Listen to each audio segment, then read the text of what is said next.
Welcome. Thanks for coming. Just very few words to introduce this. The Attic Tragedy and Translation course normally lasts one semester. We started with this group of students from Lewis and Clark on a Tuesday, 3 weeks and 2 days ago. And in that time, they've not only had an academic course about Greek tragedy, but they have produced 2 plays, original plays, scripted and directed by the students. And these are based upon 2 lost Greek plays, fragmentary plays, both by Euripides. I'll tell you a little bit more about those. The important point is that this project models some aspects of the way theatre was made in ancient Athens. For a festival at the city Dionysia, playwrights had to produce, tragedians had to produce original plays. These are original plays you're going to see. They actually had more than 2, 4 in one day over a period, tragic competition of 3 days. But they were original plays likely to be seen only once. A very few plays were in fact repeated, revived, but the majority was seen only once. Now the first play you'll see is based upon a lost play of Euripides called Cretans, which deals with the story of the Minotaur. The Minotaur was born to the wife of King Minos, Pasiphae, when she had coupled, or after she had coupled with a bull, aided by the master craftsman Daedalus. The play begins with the discovery of the birth of the Minotaur. We know from the fragments that Pasiphae made a very strong speech in her own defense in this play. We do not know after that much of what happened. This is the Lewis and Clark version of the Cretans. Thank you.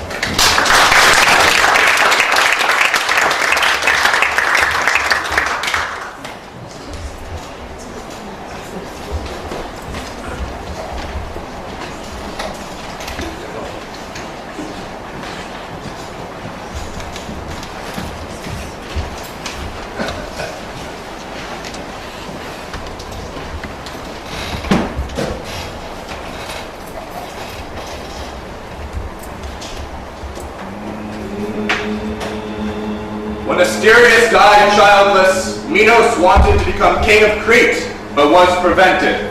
He claimed that he had received the kingship from the gods, and that whatever he prayed for would happen. While sacrificing to Poseidon, he asked the god to send a bull from the depths.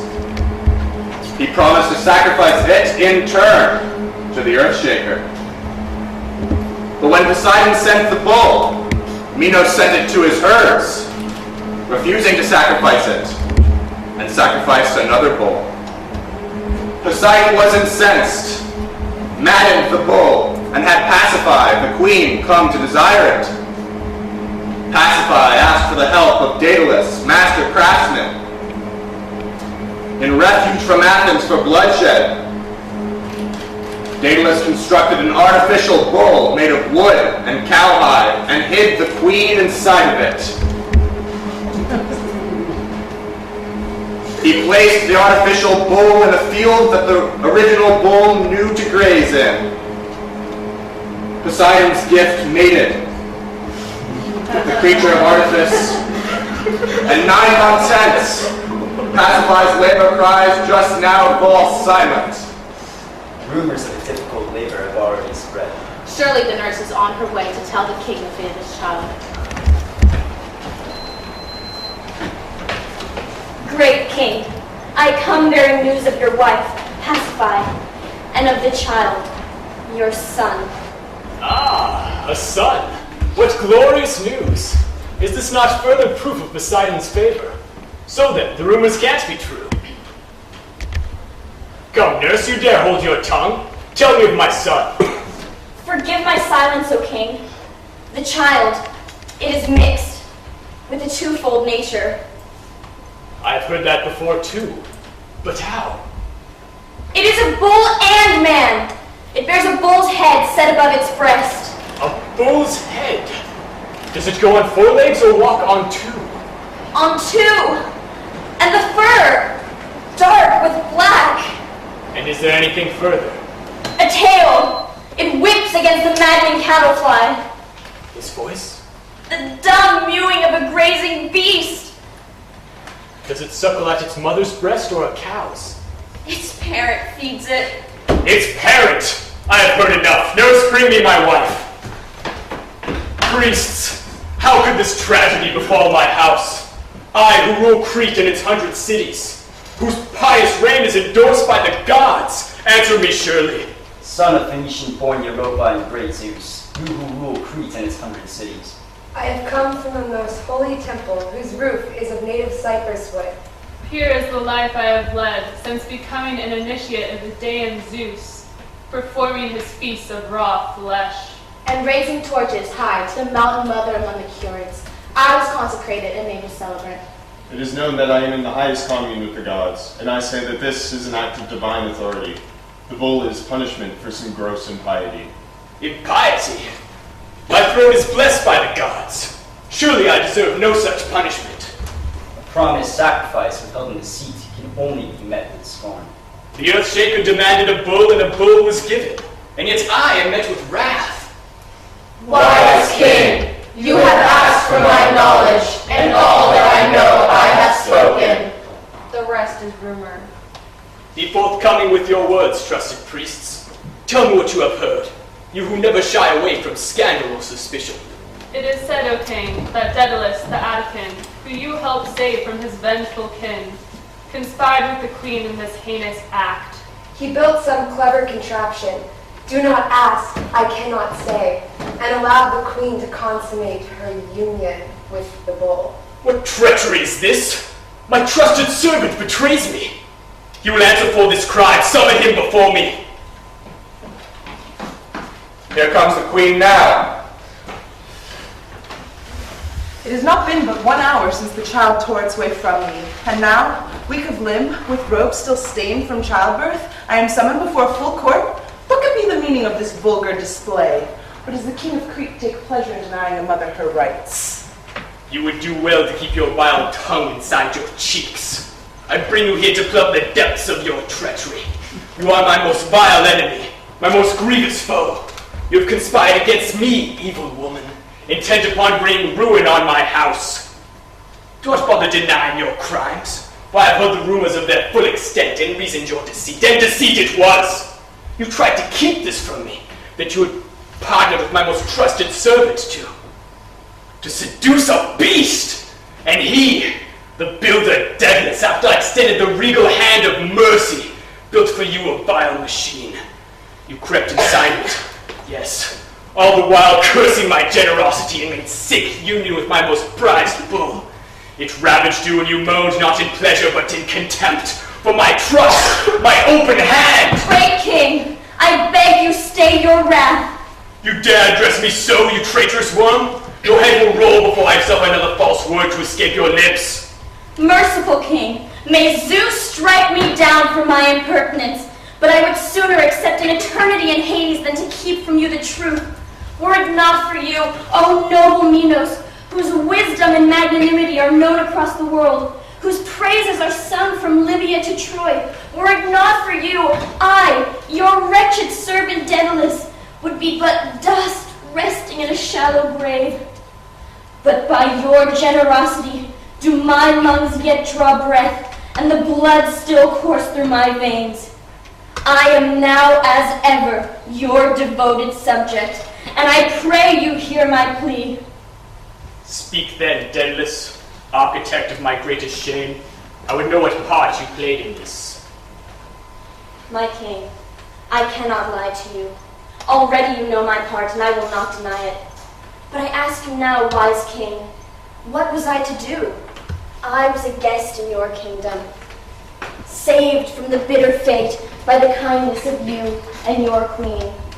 I, by all rights, am yours, your servant, your slave if you should wish it.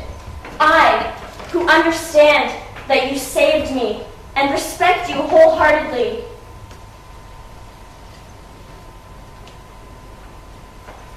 Speak then, Daedalus.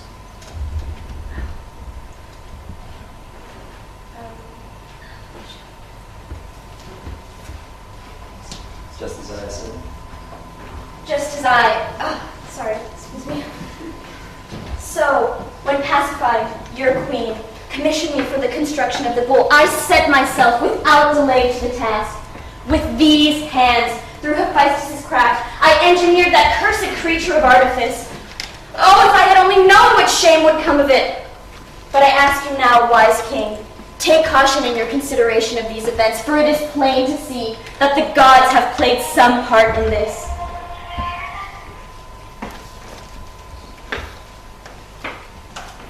Do you not know your place?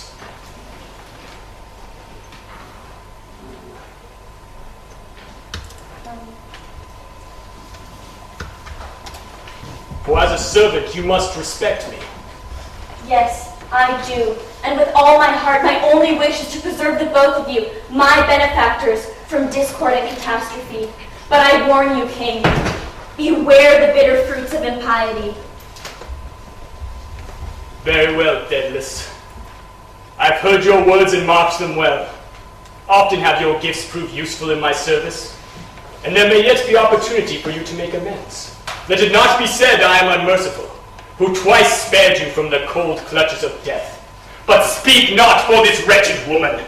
She purposely dishonored me with her lust. You have it wrong. Silence! You would bring madness upon me. You would have me a ravenous beast eat the flesh off your bones. Surely it would please you to see me so debased, and I would if I was not sure it would poison me. By Zeus and all the gods, I should drown you in the filth of your dishonor. The wombs mocked you expelled with the horrible creature. Yes, the afterbirth of your shame. I should drown you and your son in your filth and leave you to rot like a dog with the abomination you designed. But the creature. What am I to do with the creature? You promised me an heir, you gave me a monster. Feel you no shame? Anger is expected, but temperance we beseech you, great king. She must answer for her crime, but let us hear it in her own words. Denials from me will no longer convince you, for the facts are now quite clear. If I had thrown myself at a man in love's furtive commerce, I should rightly now be reviled as lascivious. As it is, I hurt, but my trouble is not voluntary. Why? There's no probability. What did I see in a bull to have my heart eaten by this most shaming affliction? Was it that it was handsome to the eye in robes, and threw out a bright gleam from its ruddy hair and eyes, the beard on its cheeks darkly red? Certainly it wasn't for the well-formed body of a bridegroom. What then did I see in this bull? Was it for a union like this? To make it my husband? To make children? Why then was I maddened by this affliction? It was this man's destiny that brought me to my fill of trouble, and he especially, since he did not sacrifice the bull which you vowed to slaughter for the sea god when he manifested it. This is the reason, I tell you, why Poseidon undetermined you and exacted punishment, but launched this affliction upon me. And then you cry out and call the gods to witness, when you did this yourself and brought shame upon me, while I, who gave birth and had faulted nothing, concealed the gods' stroke launched by heaven, you, fine and splendid things to put on show. You proclaim them to all as if you want no part in your wife. It is you who have undone me. Yours is the wrongdoing. You are the cause of my affliction. So either, if you have decided to kill me, go on and kill me. Indeed, you understand the foul acts of murder and the slaughtering of men. Or, if you desire to eat my flesh raw, here it is! Don't go short on your banquet. Because of the punishment upon you, we are to die. Those who are quite free and innocent of wrongdoing. It is clear to many these troubles have been launched by heaven, but do not yield to anger, O king. Consider the words of your wife, the queen. Has she had her tongue sharpened? Is she shouting some spell to confuse my mind? Come, priest, seize this evil woman and lock her in the palace, in a hidden prison where she will no longer see the orb of the sun. My lord, hold back. This matter deserves thought. No hasty man is well advised. 'Tis quite decided. No deferment of penalty. The woman will be imprisoned. But as for the monstrosity, yes, it is clear the god must be appeased. The beast will be sacrificed to Poseidon as penance for my deduction of his sacred bull. My lord, surely you cannot wish to further transgress the will of the gods. Was it not you who urged that I sacrifice the bull when it was a gift from Poseidon? The god has given me another one as a gift, and I will sacrifice both it and its father back to Poseidon. I will slaughter them both myself.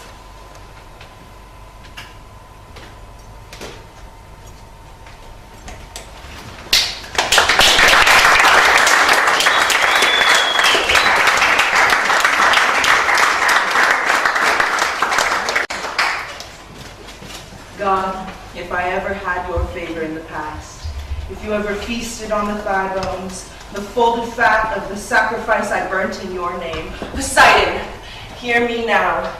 Minos in his blindness withheld from you the bowl which was promised, and all the while you goaded me with madness, made me a seductress of this selfsame beast. And I played my part, and Minos knows the shame. But now he is crazed beyond reason. He thinks he will regain your favor. He plans to sacrifice the child, as if he has a right to sever its flesh, as if he has a right to send the creature back, as if he has a right to forget his shame. The child is mine, and I will not let him commit this injustice. Poseidon, if you ever loved me, if you ever used me as a device in your plan, if you ever soiled me with a pollution and dishonor for a crime that was not mine, hear me now. Do not accept this sacrifice. Blind Minos in his craze, and make him believe that the bull is before him. But as he raises his sword to pierce its flesh, I will be prostrate before him. I will receive the blow. He will sacrifice me. And as the lifeblood begins to fade from me, and the light begins to fade from my eyes, he will crumble to his knees and realize the extent of his arrogance. And as I die, I will whisper to him, the child lives, a testament to your arrogance. You must raise it as your son, for you are the monster that created it. Poseidon, grant me this wish. Use me to destroy this evil man and save the creature, the child that will be known as the Minotaur.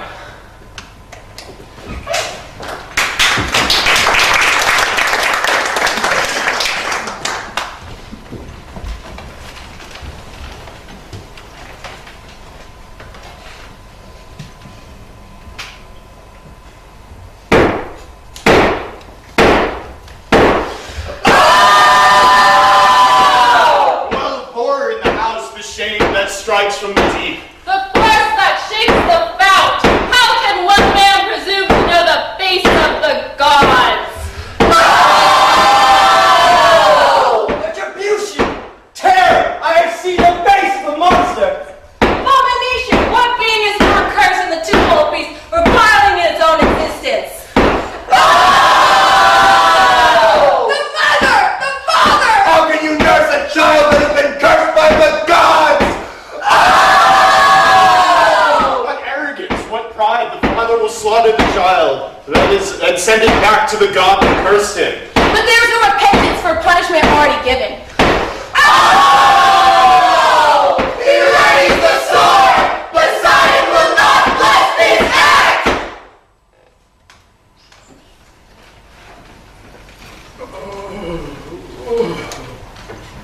My wife! My wife! I am undone! Can you see? Have you sent the beast back to its maker? Some spell clouded his eyes. He thought he struck down his child, but it was his wife he butchered. This is misery. Minos is struck down. My God! What have I done? What tales will they sing of me now? I who am mocked and cursed by all the gods. I who was made cuckold by a bull, who in my blindness spilled the blood of my own wife. What damnable pride! What is left for one so wretched? How will I survive my shame? Daedalus! Daedalus! Yes, my king. Daedalus, help me to hide my dishonor. Am I not already ruined? Am I not humbled before the gods? How to rule all Crete in such indignity? What could merit wreaking further ruin, for without a king all Crete will suffer? Yes, Rule I must, and yet still bear this mark of shame. But let it be my own disgrace, kept away from all the eyes of Crete, lest the people too suffer for my misdeeds. Hear me, Daedalus, unmatched in craft and ingenuity. I charge for you to construct me a chamber, dark and deep, away from Helios' revealing light, a place to keep the monster, the Minotaur, a place where none shall come upon him unawares. No, not a chamber, but a maze. It will be done.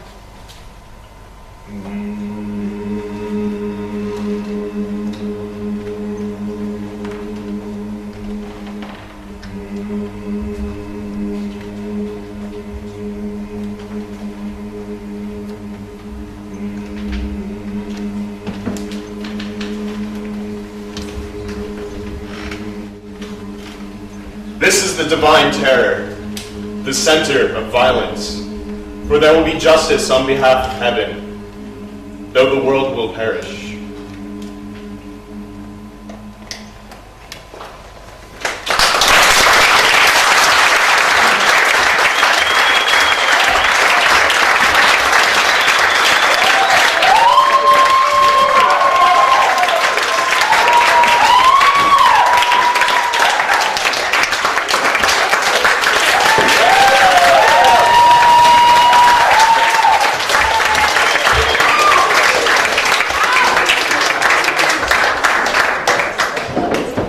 Now they take just a few minutes to change, so can the other actors for the next play come, to change shows. And during that I've just got one or two more things I need to add, as well as introducing the second play.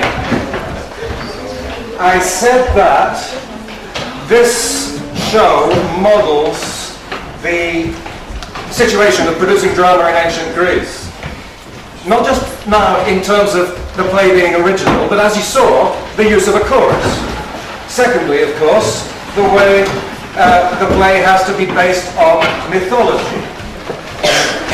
Because these are based on fragmentary plays, they are based on myths. But there is another element in which we are trying now to model the production of theatre in ancient Greece. It was a competition for the best, not for the best play, but for the best tetralogy. But here we can't give you quite so much, so we will have a competition for the best play. Loretta, could you begin the process just of sending these pieces of paper around the audience? I am going to give a pencil to each row. That's all I've got. Sorry, it's austerity.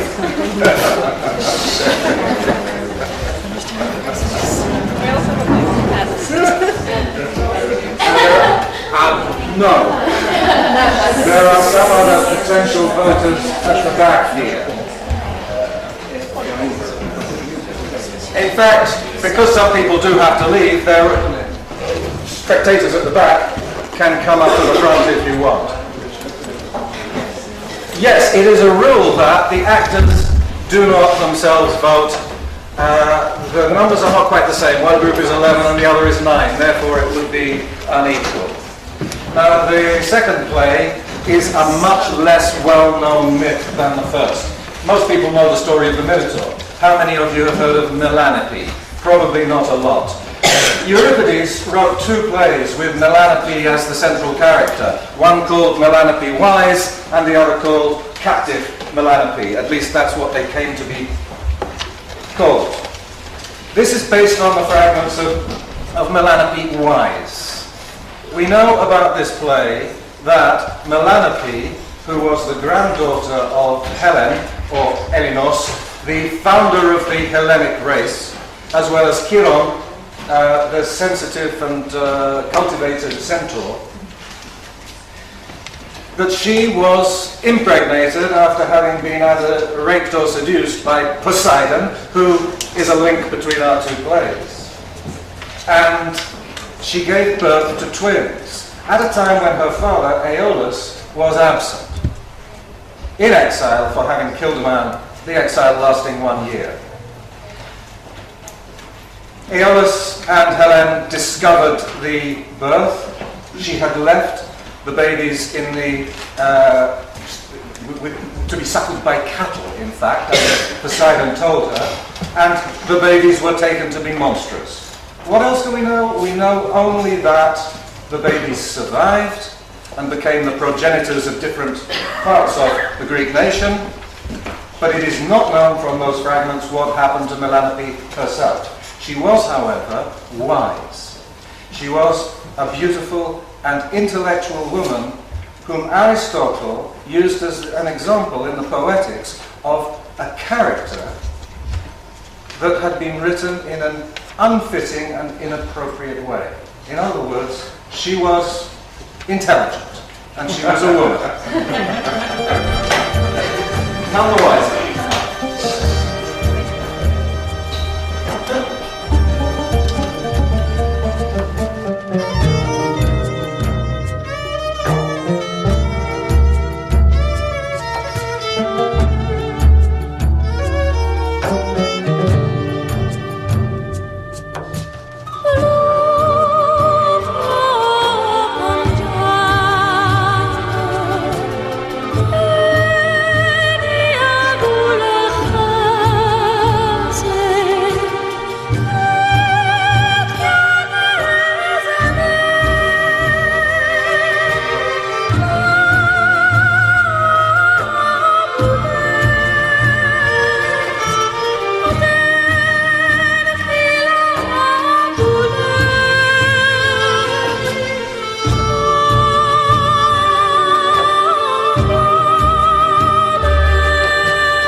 Zeus, as told by tradition, fathered Helen, who was father to Aeolus.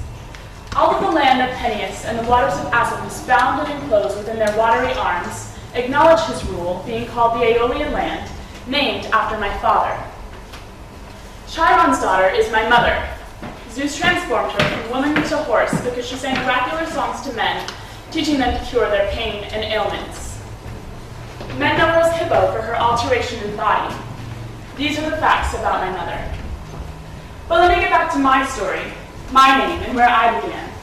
They call me Melanope. Poseidon fathered my twin infant sons, who hide now in the cow pastures just over there. Luck would have it that my father was away during my pregnancy, for I am unwed, and despite my lack of intention to catch the eye of the god Poseidon, none would sympathize if I told them how these young boys came to be. After all, how many women have made similar claims to have been impregnated by gods when their bellies began to swell with no husband in sight? No, the truth would get me nowhere. Therefore, Poseidon instructed that I hide my sons in the pasture. There they would be suckled by the cows, and my guilt would not be revealed.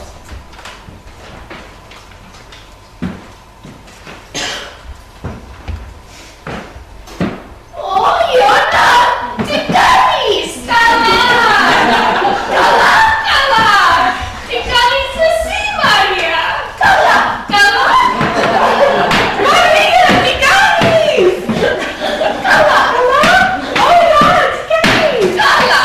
Oh, Maria! Catalina, go on. Tingnan natin. Kala! Oh, Spiros! Kala? Yanis? Kalaine? Kala. Yogos? Kalaine. Kalaine. O Kostas? Kalaine? Kesane.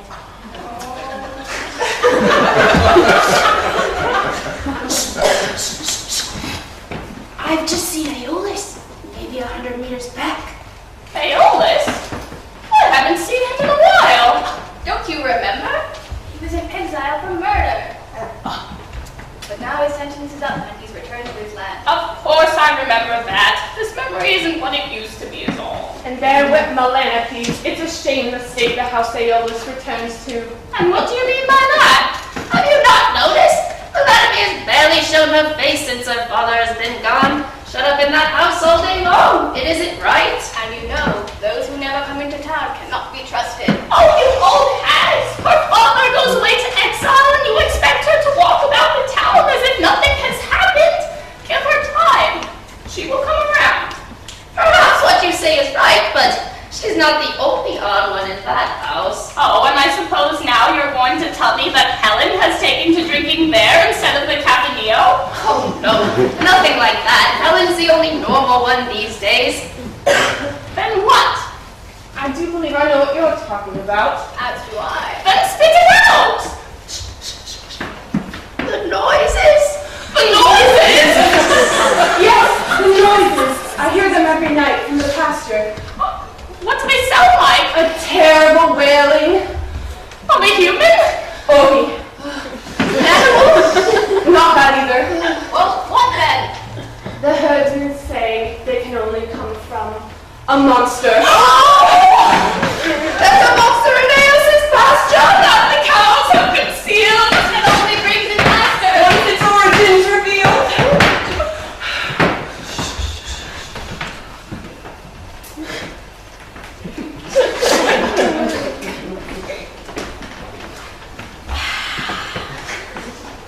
Friend!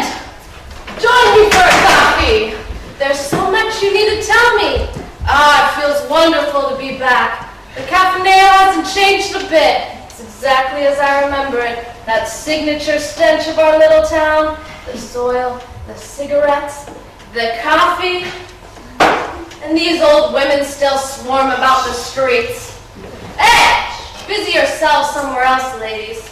I return to my old Cafaneo for some peace and quiet from your constant noise and nagging.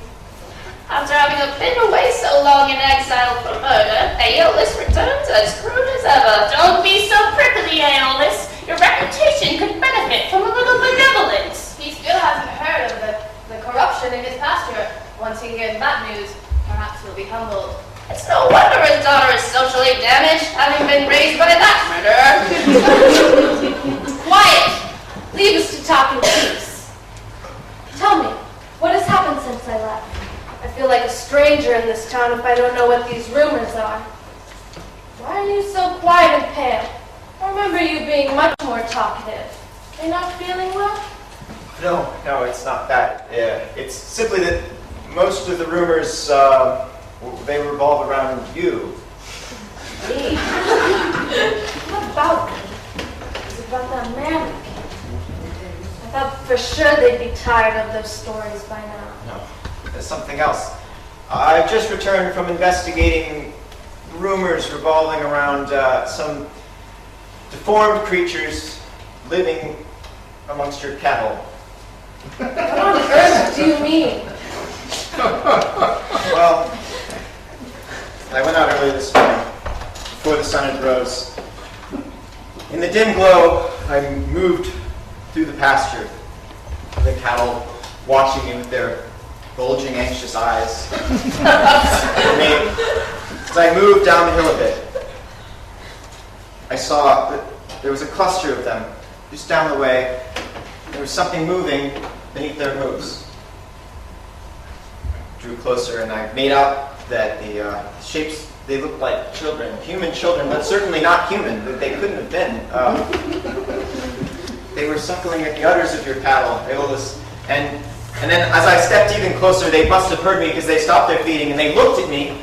They looked at me, these beady eyes peering out of muck and filth, weeds for hair. They looked at me and they started to scream this terrible howl, this just awful scream. It sounded like the ocean's eternal roar with monsters, Aeolus, living in your pasture. Human and inhuman, all the same. What should I do? I don't know what you should do. I simply have come to deliver the news. I do recommend you act quickly. These rumors can be very damaging to you. Retrieve these monsters from the field and bring them to my father's. He will decide what should be done.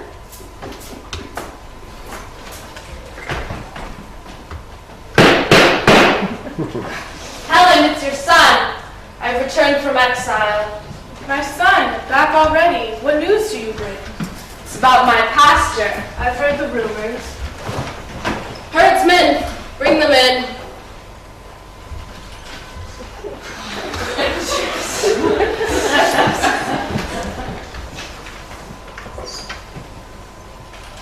Get them out of my sight. Kill them. That is obvious. What else is there to do? Leave them to grow in the pasture amongst the weeds? That's absurd. We'll have them burned.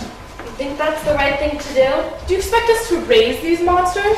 The gods would bring famine and plague upon us. No, this is a test. A challenge to spot evil in its more wily form. I don't know, Father. I have a strange feeling about this. Maybe we should consider what else the gods might have meant by such a strange sign. And what do you mean by questioning my judgment? I know what is good for this village, and any knowledge of those monsters found in the pastures would send the women into hysterics. How would they be of any use then? All that I'm saying is that we might be acting rashly in having them. What in Zeus's name are you doing, Melanope? This is exactly what I'm talking about. Women are hard-pressed to do as they're told. They will lose their heads in fear if they hear about this. Right. Of course you're right. How could I have been so foolish as to... You're the wise one, Father, for fearing the gods. Enough, Melanope. You have no place in a conversation between men. Son, trust my decision. The gods are just. They know that I always... You always put yourself before them. Melanope, how dare you speak that way? This does not concern you. She must watch herself and know her place. She must be cautious if she wishes to succeed. Oh, she's only a woman. I am a woman, yes, but I have intelligence. And it is my concern when men speak of insulting the gods and inviting a curse upon my family. Are you mad, Melanope? Have you been possessed by some insulted god yourself? Perhaps I am speaking the words of a god. After all, my mother was a prophet. Maybe I've inherited her gift and am prophesying right now. Do you want to be the fools who ignore the words of a god's messenger? I would rather be a fool than listen to a woman. Aeolus, let's hear what this divinity has to say about our situation. Why bother? You can't really believe her, can you? A moment of consideration might be worth a great deal of trouble. You will learn these things when you've been head of the house as long as I have. Fine. For what reason, according to your divine knowledge, should we spare the half-breeds? For one reason above all others, it's a crime to spill innocent blood. But they're half beast. And the other half? The other half is man. So if each parent is of one kind, why are you treating them as though they are only one of each? So we should treat them neither fully as men nor beasts? What exactly do you expect us to do? Which blood has more substance, a man's or a beast's? A man's, of course. What are you getting at? Then, doesn't that make them more human than animal? Shouldn't the greater parentage lift up the weaker rather than be brought down by it? She speaks as wisely as a man. So we should treat these monsters like men and allow them an opportunity at life? If that is indeed what they are. But have you considered that they are perhaps not half beast but half something else? You don't mean to suggest that these monsters are half divine. Now you've lost my interest. I've wasted my time entirely, listening to your womanly fancies. You're no prophet, you're a simple maid and nothing more. Get back to your work. Wait, what if their mother was young and unmarried and she was too afraid to tell her story lest she be called unchaste and a liar by her own kin? Like Semele, the mother of Dionysus, and she hid her children in our pastures so that we might adopt them, like Amphitryon adopted Heracles. Imagine the pride of Amphitryon at having raised such a mighty warrior. He was a gift to their house, as these children could be to ours, and here you are trying to kill them. If Amphitryon had been so cruel, Zeus would have taken revenge for the death of his son. Unless you are the... She's right! Our village might be blessed! Unless you yourself are the mother, you have no grounds on which to base such an outlandish claim. I suggest you get your head out of the clouds, Melanope, before your wild ideas make it past these walls. The last thing we need is for everybody to think we've killed a pair of gods. Please, let me ask the gods to purify them of any trace of beastliness or otherwise. I know they will listen to me. I have my mother's gift. I can go to the temple of Zeus tonight and ask for their curse to be lifted. I'll tell you what you can do. You can take them into the woods and leave them there. Do not bring them back, Melanope, or you will be exiled for bringing shame upon our home. Come Let's discuss more important matters. I fear I have only made things worse for my children. Now they will be left to die in the wilderness by their own mother. No, if my children are not welcome here, then neither am I. Helen's right, I won't bring them back tonight. I won't come back at all. Oh, Lord, happy.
You will leave now in the disguise of night instead of waiting for morning.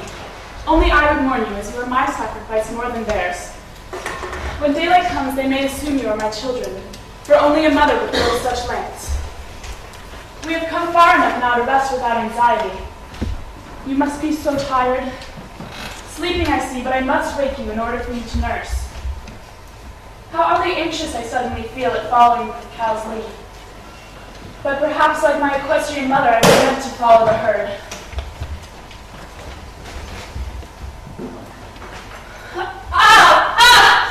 What is this pain?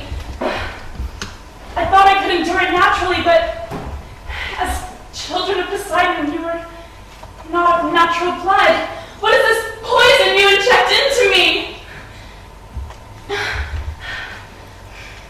My attempt to instill you with life has deprived me of mine. I feel emptiness at my success. My success has drained me of the very power I used to achieve it. Is this failure?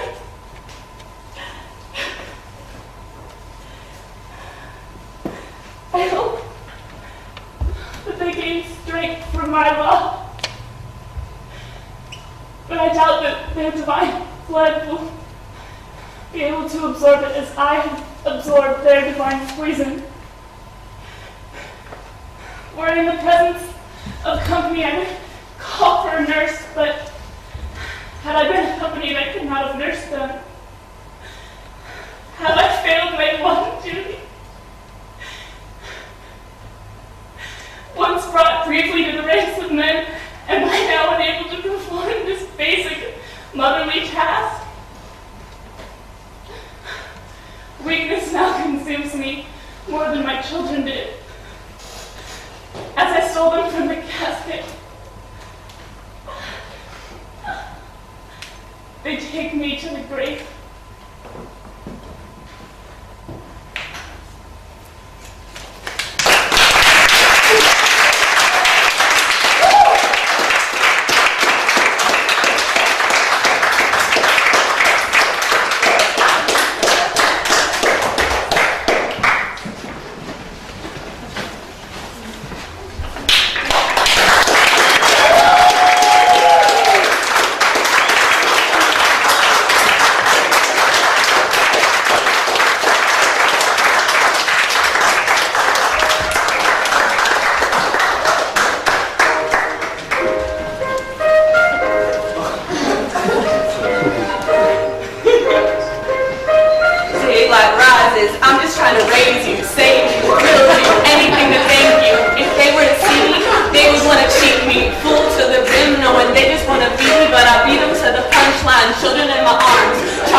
First time, Carmen, what could be the harm in it? Harmony, please. Relaxing to my knees, I begin. It's a sin that I'm following a beast at least. I know that I'll be safe for you. Follow through, following the hurt I heard was fading you. Anxiety, pain, shit, I'm feeling drained. I'm trying to nurture you, take my strength and gain. Half-breeds, trying to meet your needs to succeed. Let you feed, but these fates I couldn't read. Poisonous immortals got that blood of Poseidon. Inject the blood in me, that was where you really had it. And it wouldn't be surprising, and it wouldn't be the first time. He felt so inclined. Previously, he felt so entitled to make me bear a child, but I didn't cry, I smiled. Commanded, landed, acting heavy-handed, leaving feeling stranded, had to have it, so I planned it. Hid you among the hide, if they hadn't cried. Monsters in the making, without you, you would have died. Expanded, why then, I can catch a breath. Unlike sleep, I can tell this ain't the cousin of death. Turned to deaf ears, drowning all my fears. I once raised up for you, now I'm in your tears. Classically, the fate of any mother, suck the life out of me, it's like it for the others. Paternally petrified, watching us from behind, waving daddy waves, daddy's waves, the only truth to crack. Snatch it, crack it, now that shit is hashing. Sorry for soliloquy, but we had to adapt it. Stolen from the table, from the cradle, I passed it. Brought them from in the nursery, they dropped me in the casket.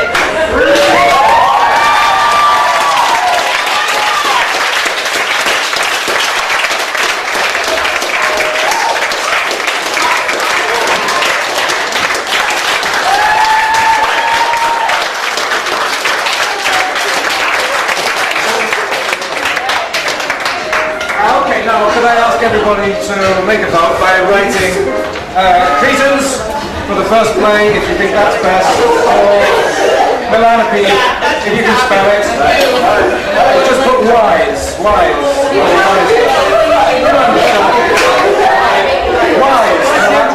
Melanope. Just judgment. So, Cretans or Melanope. And then we'll need two tellers to tell us a satire play, a farce. I don't need a pencil.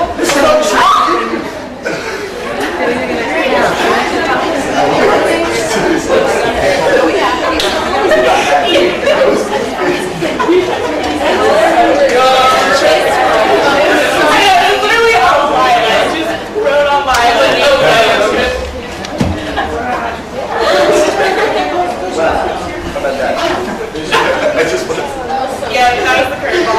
a spoiled ballad.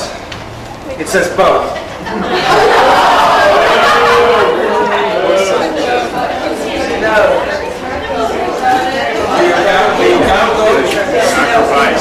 Well, we're not giving numbers, we're just giving the winner.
So I would like to invite Mr. Jack to announce the results of this year's City Dionysia Tragedy competition. I am so nervous. been asked to be the lady in the red dress that comes out in the Oscar night. With a risque dress. Anyway, I'm told that the voters had a very hard time apparently, and the winner is both plays. It's a draw.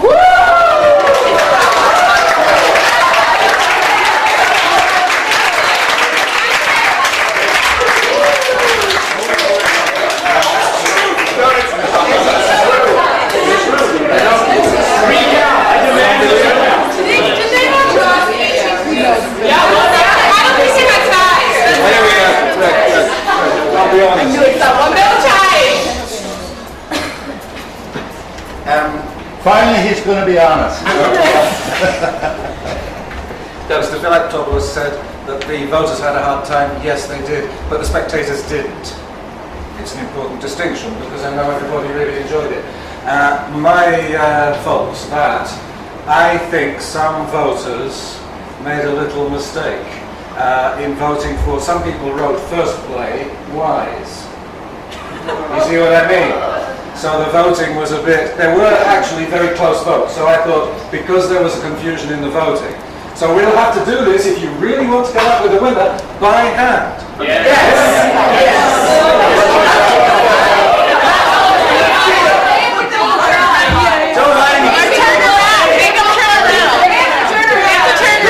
Do you not agree? Okay, turn around. We want to I'm going to count everybody for both of them. We want two tellers because you can see I messed things up. And I'm not okay, so the first play, Cretans. Hands. Keep them up, keep them up.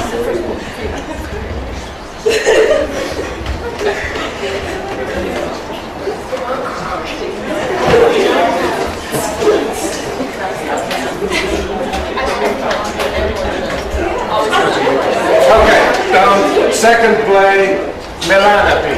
Your pen is up for vote. That's not enough. All right, wait.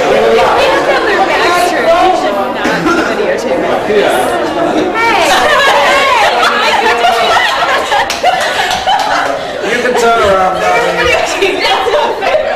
Melanope, just by a very small margin.